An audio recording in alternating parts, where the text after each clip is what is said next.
Ce message vous est présenté par l'Assemblée chrétienne Le Tabernacle. www.letabernacle.net. Mettez votre confiance dans le Seigneur. Ne vous laissez pas chambouler par les événements de la vie. Oui, ils sont là les événements, nous ne les ignorons pas. Même certains événements peuvent vous atteindre personnellement.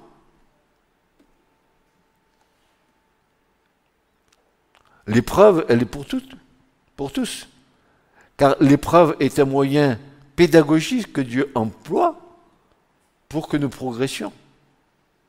Et c'est par toutes sortes d'épreuves que nous devons rentrer dans le royaume des cieux. Et l'épreuve, elle est pédagogique, elle a ce pouvoir de te transformer, de faire de toi un homme, une femme faite ou fait. Quelqu'un qui est capable de brandir la parole de Dieu et de dire, mais il est écrit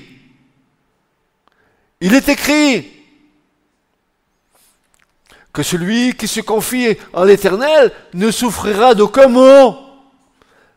Parce que tu as dit que Dieu est ta confiance, que tu peux t'appuyer sur lui, même si la peste vient, même si le corona revient, mais Dieu garde les siens.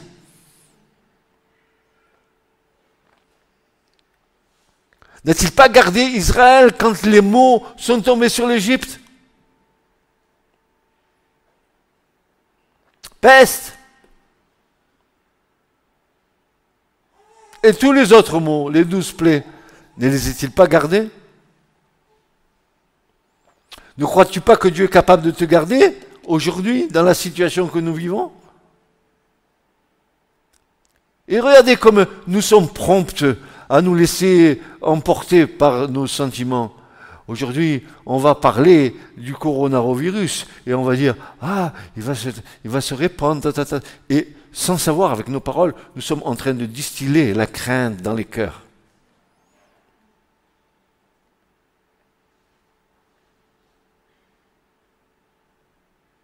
Je crois plus en la parole de mon Seigneur qu'aux informations de BFM TV ou de TF1 ou de CNews, tout ce que vous voudrez.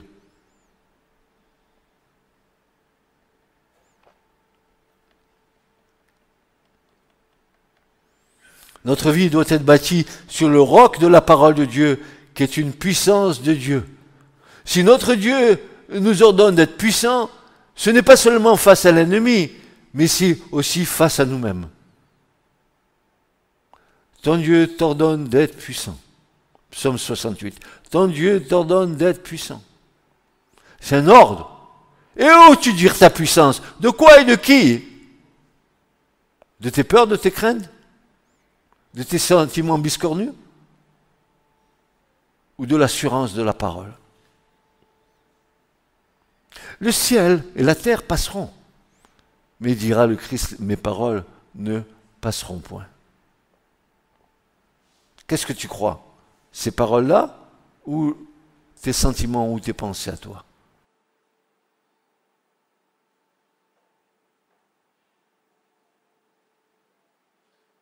Mais pas une parole littérale, pas une parole vulgaire comme une autre parole humaine, mais une parole animée du Saint-Esprit, remplie de l'autorité du ciel, qui aura son solide fondement dans le Christ. Frères et sœurs, pardonnez-moi, est-ce que nous n'avons pas compris que notre vie est cachée en Christ? Ce n'est pas une question de jouer à cache-cache. C'est que tu es en Christ, de Christ et avec Christ. Et que là, c'est ton surabri. C'est ton rocher sur lequel tu peux t'appuyer. Je t'en supplie, mon frère, ma soeur, abandonne.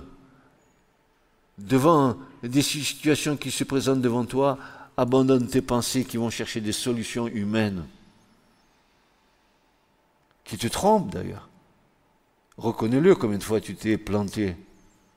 Combien de fois tu t'es trompé parce que tu t'es laissé guider par tes pensées et tu as payé le prix fort.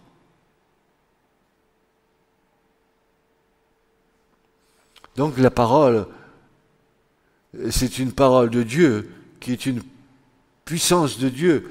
Ce n'est pas une parole littérale, ce n'est pas une parole vulgaire comme une autre parole humaine, mais une parole animée du Saint-Esprit, remplie de l'autorité du ciel, qui aura un solide fondement dans le Christ. Amen, amen. Que j'aime ça, que j'aime ça. Et en plus, bonne nouvelle qui vient s'ajouter. Franchement, frères et sœurs, nous sommes gardés par Dieu. Voilà ce que déclare Pierre.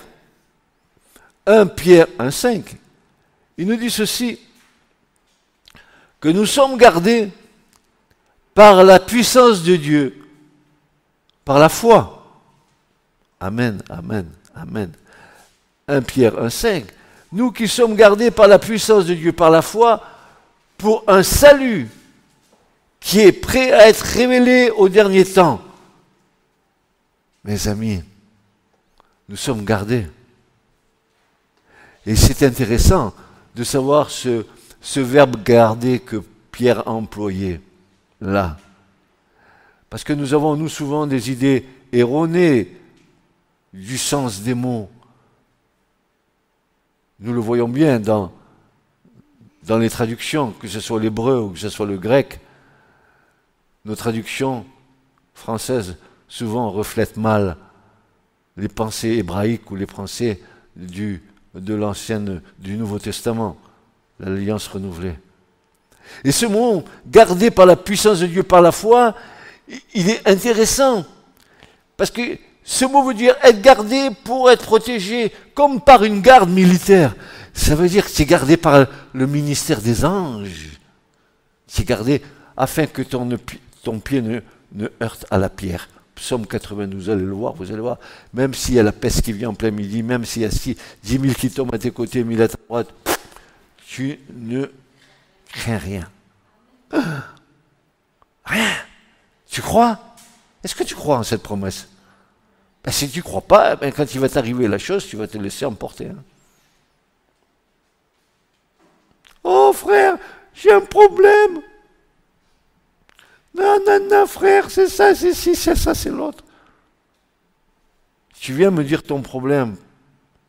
Parce que dans ce problème-là, tu n'as pas pris position dans le Seigneur, mais tu t'es laissé entraîner par tes sentiments, et le résultat, c'est que c'est une belle mayonnaise au bout. Tu viens chercher le conseil. Mais tu pourrais éviter ce conseil si tu t'étais appuyé sur la parole du Seigneur. Et que tu refuses toute pensée. Et que tu amènes toute pensée captive à l'obéissance de Christ. Mon frère, ma soeur, imagine bien, toute pensée captive à l'obéissance de Christ.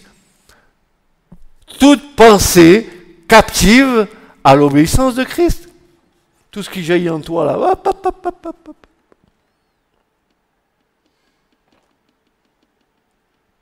Je vous dis ça parce que je viens de passer par diverses étapes depuis des mois et des mois avec la maladie, avec les opérations, depuis le mois de novembre de l'année dernière. J'aurais pu me laisser envahir. Et j'ai ma femme qui est ici, qui, quand je faiblis un peu, elle est en train de me dire « Non, le Seigneur dit ça ». C'est elle qui me rappelle. Et quand elle me dit ça, je dis oui, tu as raison. Parce que je suis faible. Je suis fort dans le Christ. Mais dans mon humanité, je suis faible. Donc nous sommes gardés. Dis, je suis gardé. Allez, franchement, dis-moi là avec moi. Je suis gardé. Non, plus fort que ça, on dirait que vous êtes en prison. Je suis gardé. Par mon Seigneur et mon Dieu, le Christ vivant et ressuscité d'entre les morts. C'est lui le Seigneur. Je suis gardé par quel moyen? Par la puissance de Dieu. Mais qu'est-ce qui fait que je suis gardé? Par le moyen de ma foi. ma foi, qui vient de ce que j'ai entendu. Et ce que j'ai entendu, c'est la parole du Seigneur. C'est elle qui a bâti les murailles de certitude, d'autorité.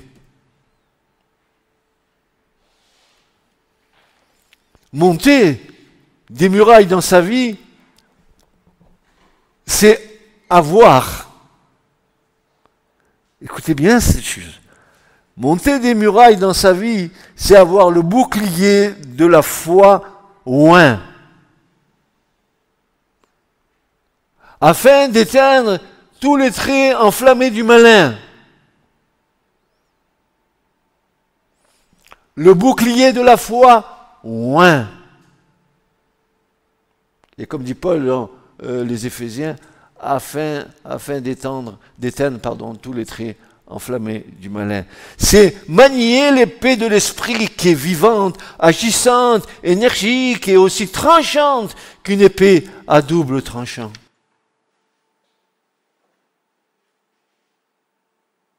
Si la ville est en ruine, c'est qu'elle a été minée, qu'elle a été larvée et qu'elle a été dynamitée par l'inquiétude.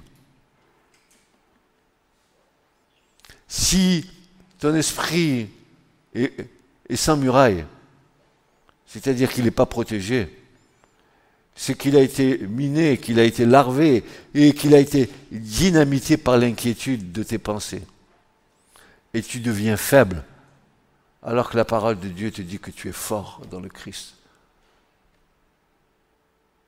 Est-ce que tu es fort, mon frère, ma sœur? Est-ce que tu auras ce courage et cette réaction que quand tu as une petite épreuve qui t'arrive, de te tourner vers le Seigneur et de proclamer de ta bouche les promesses du Seigneur? Il est écrit.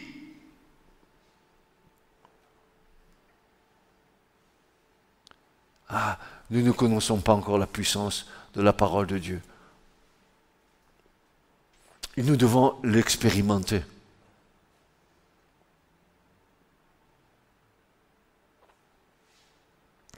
Maintenant, si ces murailles sont bâties sur le roc, eh bien, elles tiendront sous les assauts de l'inquiétude. Mais à contrario, si ces murailles sont bâties avec le plâtre de la superficialité de la foi, les assauts répétés et non maîtrisés les feront s'écrouler. Et alors pénétreront les cortèges de la peur, de la crainte, de l'angoisse elle-même, qui feront apparaître la dépression, et un énorme gâchis régnera sur cette vie, allant même parfois jusqu'à raccourcir le temps de vie de la personne. Vous savez qu'une personne qui est très inquiète, elle raccourcit sa vie.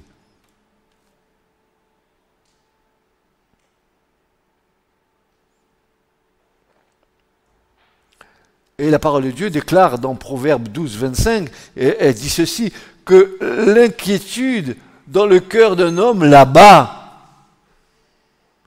mais une bonne parole le réjouit. Proverbe 12, 25. L'inquiétude dans le cœur d'un homme l'abat, mais une bonne parole le réjouit. Voyez ? On a besoin de bonnes paroles pour que notre cœur se réjouisse dans les certitudes des promesses du Seigneur. Par exemple, cette promesse. Et tu vas dire, ah je suis seul, je ne m'en sors pas. Et Jésus te dira, mais je serai tous les jours avec toi jusqu'à la fin des jours. Pourquoi tu dis que tu es seul? Est-ce que Christ vit en toi? Est-ce que tu es le tabernacle et tu es le temple du Saint-Esprit? Ou alors, tu doutes? Tu n'as pas réalisé?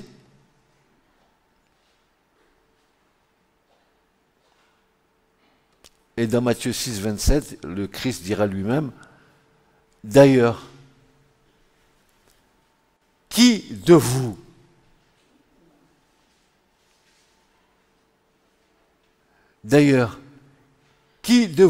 peut, à force d'inquiétude, prolonger son existence, ne serait-ce que de quelques instants. C'est Jésus qui le dit. Donc l'inquiétude est un obstacle dans nos vies. Et si l'inquiétude se dresse dans nos vies, ça peut raccourcir nos vies.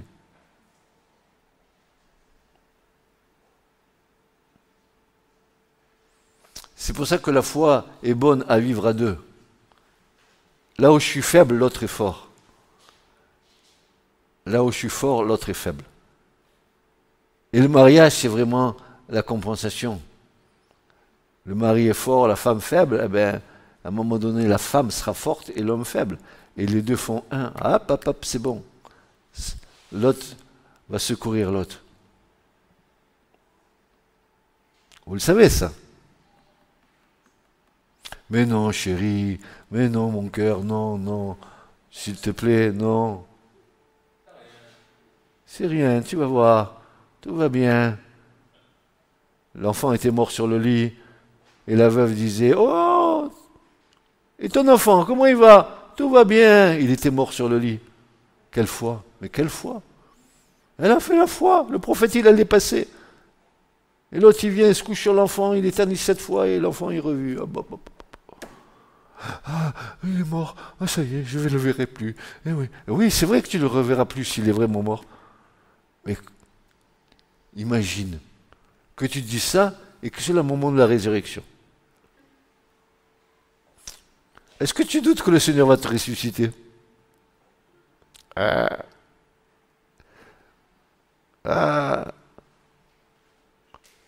que tu doutes que, au son de la trompette, à la voix de l'archange, que ceux qui sont morts dans le Seigneur se lèveront?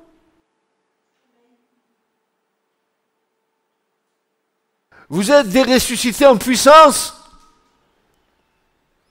Vous avez la vie éternelle dans des corps mortels, mais cette vie se manifestera. Et nos corps corruptibles seront transformés en corps incorruptibles. Amen, amen, amen, amen, amen. Tu comprends? Plus de pensée de la terre, plus rien du tout. Oh, quelle salade, quelle mayonnaise. Et des fois, tu ne sais plus où tu en es. Tu perds pied. Au secours, Seigneur.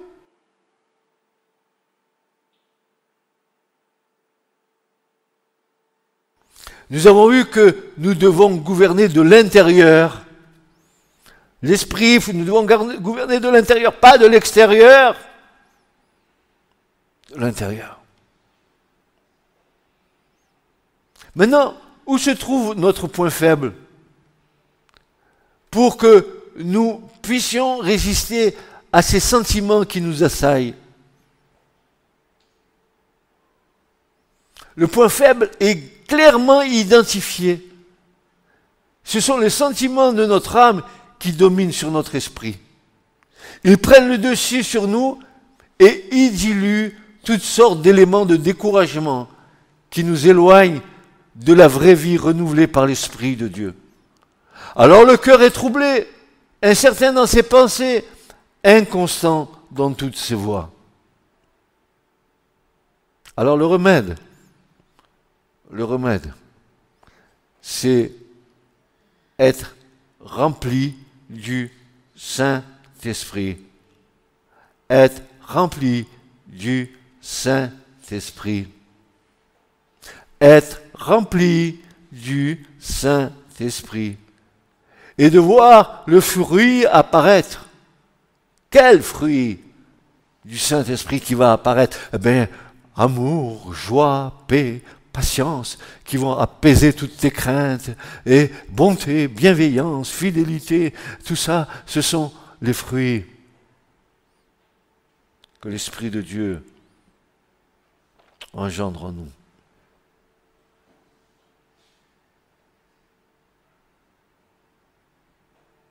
Ça, c'est gouverner de l'intérieur. Maintenant, l'extérieur, qu'est-ce qu'il nous faut faire? Qu'est-ce qu'il faut faire de l'extérieur, frères et sœurs? Parce que si nous gouvernons à l'intérieur, il faut aussi que ceux qui arrivent de l'extérieur, nous puissions aussi gouverner notre extérieur. Eh bien, l'Écriture est claire. Se protéger des influences du monde. Et comment faire?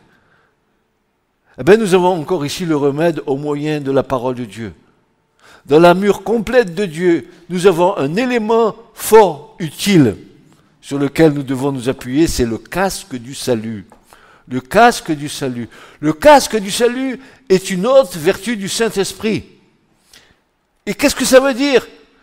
Ça veut dire que le casque du salut va nous amener à la pureté dans nos pensées, dans nos cœurs et dans nos paroles. La pureté est l'expression de la sainteté.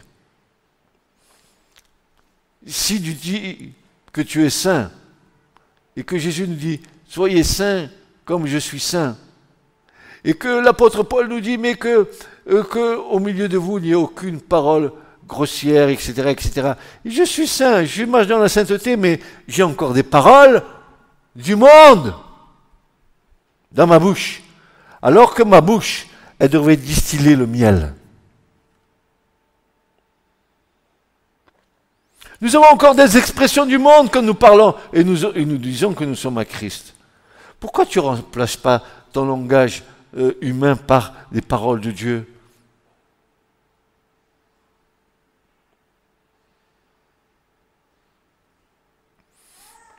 La pureté est donc l'expression de la sainteté. Et la matière même du casque nous enseigne. C'est de l'airain, symbole de la justice de Dieu. L'expression de la justice imputée qui nous donne à vivre dans cette justice.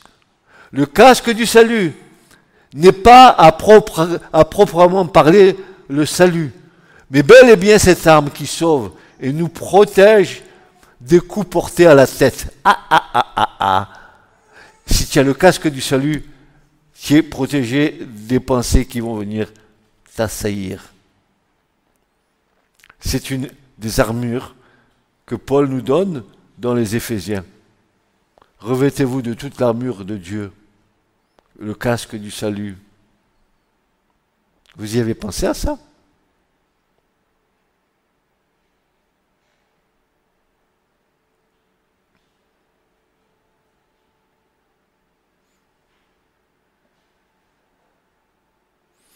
Il s'agit donc de recevoir et non pas de prendre ce casque du salut. L'Esprit Saint nous indique par là que l'effet du salut devient actif là où nous acceptons les décrets de Dieu et que nous ne les choisissons pas, comme il est écrit que dans la consolation de Christ, cette consolation devient effective par la patience à supporter les souffrances qui nous sont infligées. Le temps de l'épreuve, le temps des souffrances ne doit pas nous irriter à rentrer en nous-mêmes, à nous introspecter nous-mêmes par nos pensées, mais de nous appuyer sur le casque du salut, sur les pensées qui viennent d'en haut.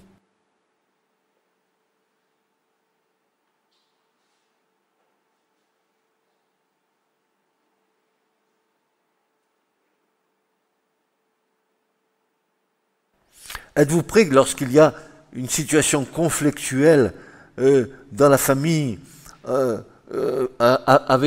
avec des parents ou avec n'importe qui, qu'il y a des paroles qui vous viennent et qui vous blessent parce que les paroles qui sont dites ne sont pas des paroles qui sont vraies et ça vous blesse, et voici que le processus se met en marche.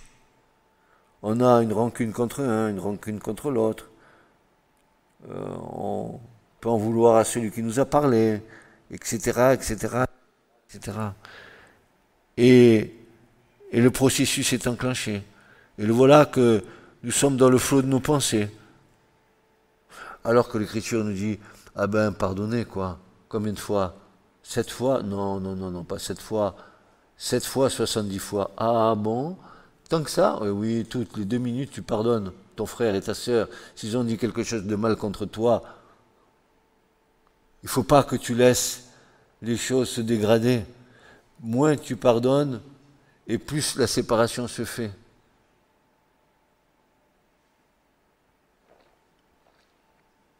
Un jour, le Seigneur m'a instruit là-dessus. Quand tu ne pardonnes pas à l'autre, tu es en train de faire un fossé de séparation entre toi et l'autre. Et en ne pardonnant pas, tu fais pécher l'autre, parce qu'il entretient des pensées à ton égard qui ne sont pas de bonnes pensées. Tu le fais pécher en fait. Comment faire pour remettre ces choses à niveau? Pour rattraper tout ce que l'absence et le temps ont fait que l'éloignement se soit fait. Comment tu rattrapes ça? Ben, l'Écriture, il dit qu'il faut que tu ajoutes la totalité de ton pardon plus un cinquième, c'est-à-dire il faut que tu te dépasses. Parce que l'Écriture nous dit, ouvrez vos oreilles pour tous ceux qui sont ici ce matin et pour moi, que si nous ne pardonnons pas les fautes aux autres, Dieu aussi ne nous pardonnera pas non plus. Le pardon est une des clés pour entrer dans le royaume des cieux. Ouais, mais il m'a fait ça, il m'a fait ça, il m'a fait l'autre, il m'a fait mi, il m'a fait ça. Oh, que tu es malheureux. C'est ton orgueil qui a été touché. C'est ta sainteté qui a été touchée.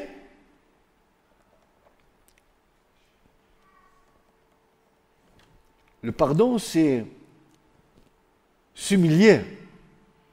Mais écoute bien, si tu t'humilies, Dieu t'élèvera.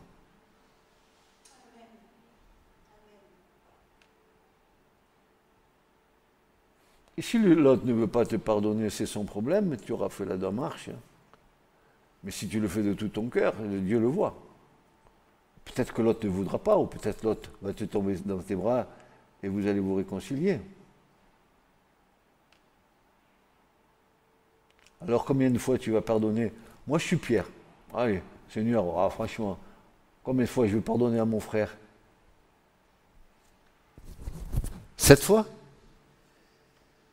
7 fois par jour?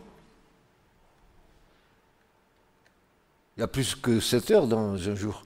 Non, moins 24, non? Non, le chéri dira non, pas 7 fois, mais 7 fois 70 fois. Et j'avais la coutume de dire que si je fais 7 fois par 70, ça fait 490 fois que tu dois demander pardon dans une journée à ton frère. C'est-à-dire que tous les moments de ta vie, tu dois être en état de pardon. Mais il m'a fait ci, il m'a fait ça, il m'a fait l'autre. Ah ouais? Pardonne. Je peux pas. Comment tu peux pas? C'est que tu ne veux pas. Ton orgueil. Moi, demander pardon, c'est lui qui a tort. Tu comprends ça?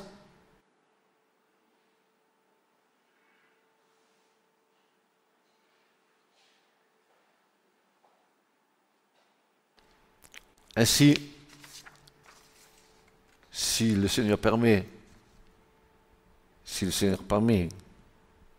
que dimanche prochain je sois là,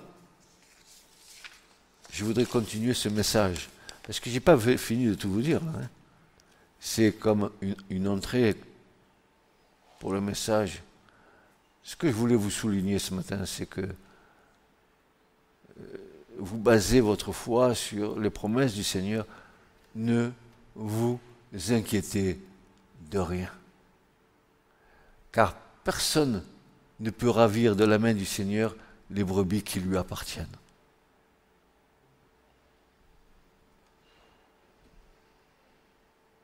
Tes soucis. Le Seigneur a dit, je vous donne un avenir. Un avenir avec le Seigneur, c'est de dire que tu vas vivre une vie assurée, paisible, peut-être aussi avec des épreuves. Mais l'épreuve, elle est pédagogique avec Dieu.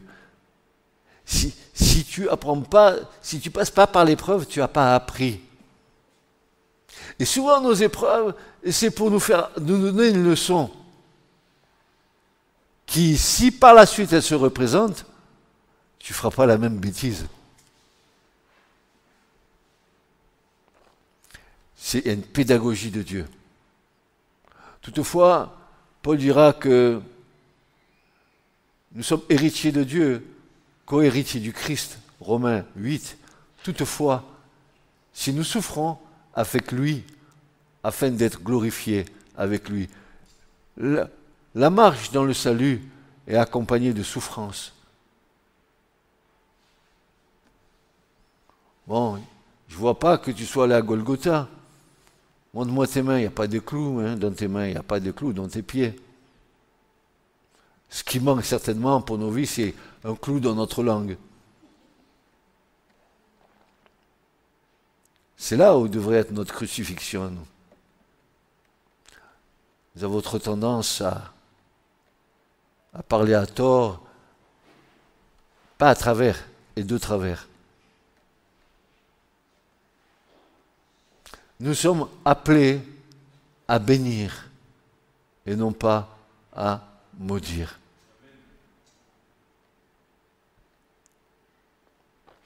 Alors, quel vaste programme! J'appellerais ça la rééducation de la langue. Une langue ointe. Ah, mais j'ai l'onction de Dieu sur moi. Je suis oint de Dieu. J'ai l'esprit de Dieu. Ah ouais, mais ta langue, alors elle est comment? Elle est ointe ou pas ointe ta langue? Dis-moi. Dis-moi ce que tu dis là. C'est quoi? Et vous savez qu'on a tellement ancré en nous les choses du monde, parce que nous avons eu une vie dans le monde avant de rencontrer le Seigneur, que parfois, dans le langage courant, on arrive à dire des mots du monde qui ne sont pas la gloire du Seigneur. Et l'Écriture nous dit, mais qu'au milieu de vous, aucune injure grossière, aucune crierie. Vous voulez que je vous lise tout ça? Il dit, n'attristez pas le Saint-Esprit de Dieu qui vit en vous. Éphésiens, chapitre 5. Comme il dit de vous, il n'y a aucune crierie, aucune parole grossière, comme il convient à des saints. Est-ce que vous êtes saint? Oui, en Christ. C'est pas que toi tu es saint parce que tu te mets comme ça que tu fais je suis Mère Teresa à puissance 3. C'est pas ça la sainteté. La sainteté, c'est la présence du Christ en toi. Soyez saints comme mon Père est saint. On a un modèle, afin que nous y marchions dedans. Il n'y a qu'un seul chemin pour aller vers le royaume de Dieu. Un seul. C'est le prophète qui nous le dit. Et où nul impur n'y passera. Et ce chemin s'appelle le chemin de la sainteté. Amen. Alors, il y a du boulot, hein. Retroussons-nous les manches. Écoutez, un bon conseil. Soyez sur vos gardes avec vous-même. Surveillez-vous vous-même. Je vous en supplie. Ne vous laissez pas déborder. Hein? Je suis rempli de l'Esprit Saint, donc voilà. Je vais dire des choses de l'Esprit pour illuminer ma vie, quoi. Soyez la lumière du monde. Que votre lumière luise aux yeux de tous les hommes. Et que le Seigneur vous bénisse, à vous et à vos enfants, à vos familles, qu'il vous garde. Ayez vos pieds posés sur le rocher des siècles. C'est inébranlable. Le rocher, c'est la parole immuable de Dieu, afin que vous soyez forts. Mon Dieu vous ordonne d'être puissant, fort. Et d'où tirez-vous cette force? Des promesses de Dieu lui-même. Amen. Tout ça pour vous, personnellement, mais pour vos familles et vos enfants. Amen. Que le Dieu de paix vous bénisse et vous garde, et que vous soyez bénis dans le nom du Seigneur.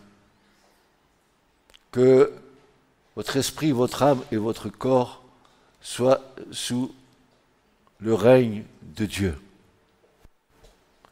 Que votre esprit soit gouverné par la parole de Dieu. Je vous en supplie. Examinez. J'allais l'oublier celui-là. Examinez-vous vous-même pour voir si vous êtes dans la foi. Mais je suis dans la foi, moi. Écoute-moi, mon frère, ma soeur. Écoute-moi. Non, je ne vais pas le dire. Non, je ne le dirai pas.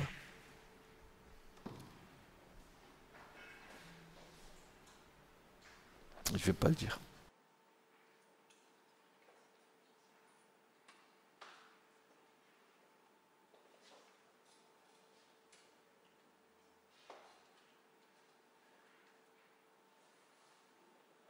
Il faut croire dans les promesses du Seigneur. Je vous en supplie, ne vous laissez pas avoir. Résistez. Soumettez-vous à Dieu. Et résistez à l'ennemi. Une petite pensée sympathique comme ça. Ce frère Francis, je commence à en avoir marre de le voir. Petite pensée gentille comme ça. Ou alors, ce frère-là ou cette sœur, dans le langage vulgaire, on dirait, ce frère ou cette sœur, elle me pompe, hein, franchement.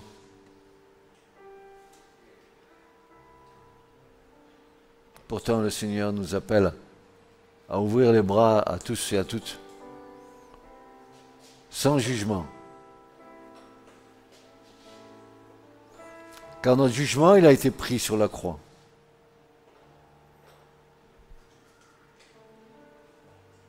Ne jugez pas avant le temps, dira le Seigneur. Ne jugez pas. Ce message vous a été présenté par l'Assemblée chrétienne Le Tabernacle. www.letabernacle.net